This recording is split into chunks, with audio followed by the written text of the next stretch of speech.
আওয়ামী লীগ হলো কাল নাগিনী হয়ে ছোবল মারা আর ওঝা হয়ে বিষ নামানোর নাটক করা সংগঠন।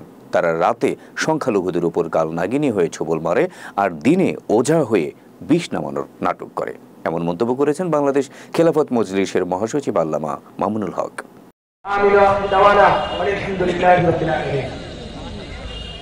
বৃহস্পতিবার বেলা 12টার দিকে মাদারীপুর পৌরসভার কেন্দ্রীয় ঈদগাহ ময়দানে নৈরাজ্যবাদের বিরুদ্ধে ও শান্তি প্রতিষ্ঠার দাবিতে গণসমাবেশে প্রধান অতিথি হিসেবে উপস্থিত হন আল্লামা মামুনুল হক। এ সময় তিনি তার বক্তব্যে আওয়ামী লীগকে কাল নাগিনীর সঙ্গে তুলনা করেন।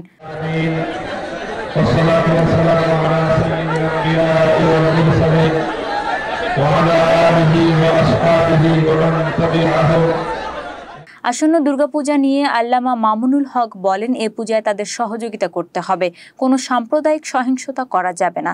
আগে আওয়ামী লীগ হিন্দুদের দিয়ে নাটক করেছে, এখন আর এদেশে আওয়ামী লীগ নেই, যে কারণে আমাদের কোনো ধরনের সহিংসতা করা যাবে না। সাম্প্রদায়িক সম্প্রীতি বজায় রেখে চলতে হবে। সভায় সভাপতিত্ব করেন বাংলাদেশ খেলাফত মজলিস মাদারীপুর জেলা শাখার সভাপতি মাওলানা হাবিন আহমদ চৌধুরী। এ সময় বিশেষ অতিথি ছিলেন চণ্ডীবর্দির পীর মাওলানা আলী আহমদ চৌধুরী, বাংলাদেশ খেলাফত মজলিসের যুগ্ম মহাসচিব মাওলানা জালাল উদ্দিন আহমদ সহ জেলা ও উপজেলার বিভিন্ন পর্যায়ের নেতৃবৃন্দ।